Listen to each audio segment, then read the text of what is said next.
Itu. Kemudian sampaikan masalah intimidasi, ya kami murni melakukan proses penegakan hukum saja, gitu ya. Saya yakin Kedeputian Penindakan sudah melakukan ini dan ini juga menurut saya bagian daripada isi dari memori serah terima yang kami terima dari pejabat lama. Jadi sebenarnya kami juga tinggal melanjutkan saja lah, kira-kira seperti itu.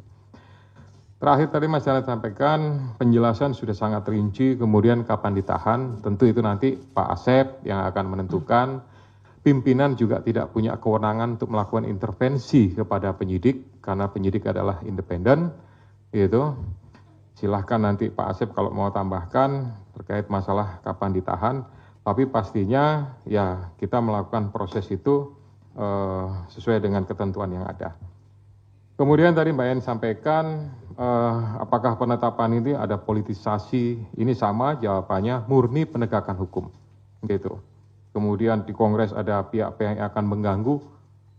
Selama ini ya kami pimpinan sama sekali tidak ada informasi, masukan dan lain-lain terkait masalah Kongres apa segala macam.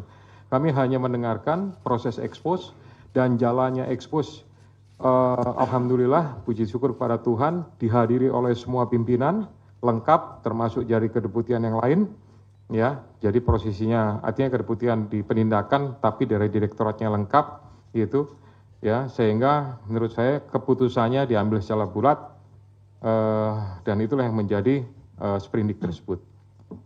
Kemudian uang suap sebagian dari HK, ya. Itu dari hasil yang sudah kami dapatkan saat ini, tapi itu nanti akan menjadi bagian inti daripada materi pemeriksaan yang akan dilakukan oleh para penyidik.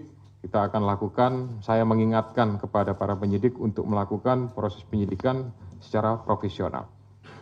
Kemudian akan dijerat di kementerian ya, karena yang akan dijerat ya itu saya kira nanti Pak Asep lah akan secara teknis. Kemudian tadi yang terakhir, ini konvensi pers ini dilakukan, biasa kan dulu-dulu, zaman saya masih di sini itu kan dilakukan pada saat bersamaan dengan penahanan. Kira-kira seperti itu ya. Nah, berdasarkan kebijakan pimpinan sekarang, dalam rangka akuntabilitas dan mempertanggungjawabkan kepada seluruh masyarakat, gitu, ya segera, sesaat setelah sprindik itu dibuat, gitu, kita tidak akan menunggu sampai dengan masa diumumkannya penahanan, itu nanti akan diumumkan, disampaikan. Supaya juga para pihak yang terlibat sudah tahu statusnya seperti apa, karena ini sebagai bagian daripada pertanggungjawaban penyidik, pertanggungjawaban secara institusi kelembagaan KPK untuk bisa menyampaikan kepada masyarakat tentang kegiatan yang sudah dilakukan. Kami tidak ingin ini menjadi sesuatu yang ya istilahnya ada informasi yang, mohon maaf kalau saya menyampaikan istilahnya agak liar gitu ya, ini bertanya apa segala macam, lebih baik nanti sesaat setelah, nah sesaat setelah itu kan bisa 1 hari, 2 hari atau mungkin 1 minggu, itu nanti tentu dari Kedeputian Penindakan yang akan menyarankan kepada juru bicara untuk pengaturan kapan dilaksanakannya. Tapi prinsipnya itu bagian daripada akuntabilitas KPK kepada masyarakat. Demikian ya. Ya, silakan mungkin Pak Asep menambahkan beberapa hal tadi dari 3 teman-teman yang bertanya.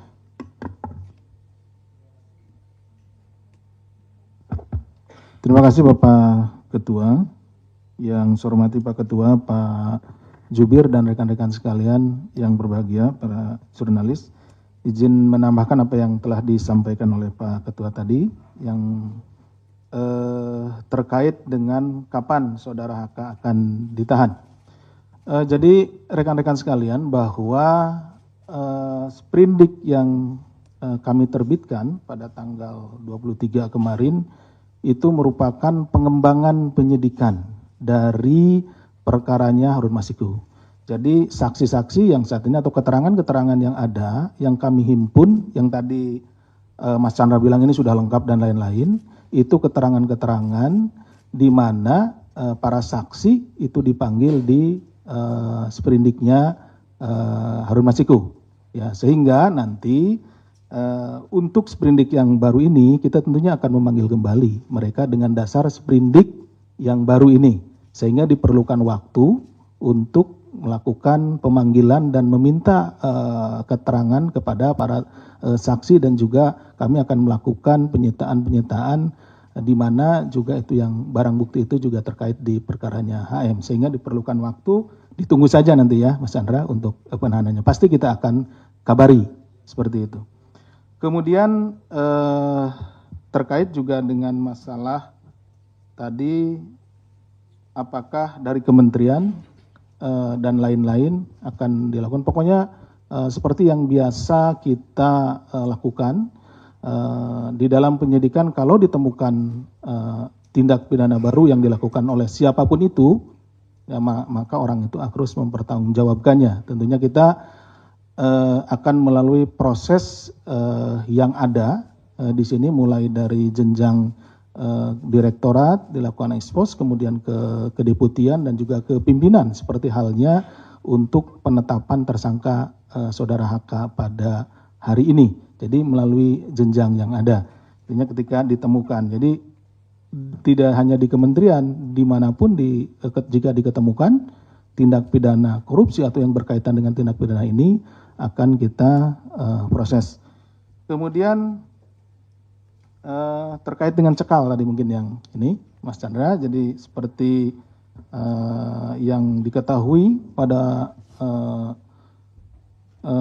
SOP yang kita miliki atau POB yang kita miliki, ketika ini naik juga diikuti dengan pencekalan, ya, pencekalan terhadap yang bersangkutan, kemudian juga terhadap orang-orang yang memang berkaitan dan kita duga bahwa dia memiliki informasi dan akan menyulitkan apabila dia berada atau keluar negeri seperti itu. Jadi pencekalan serta merta kita lakukan.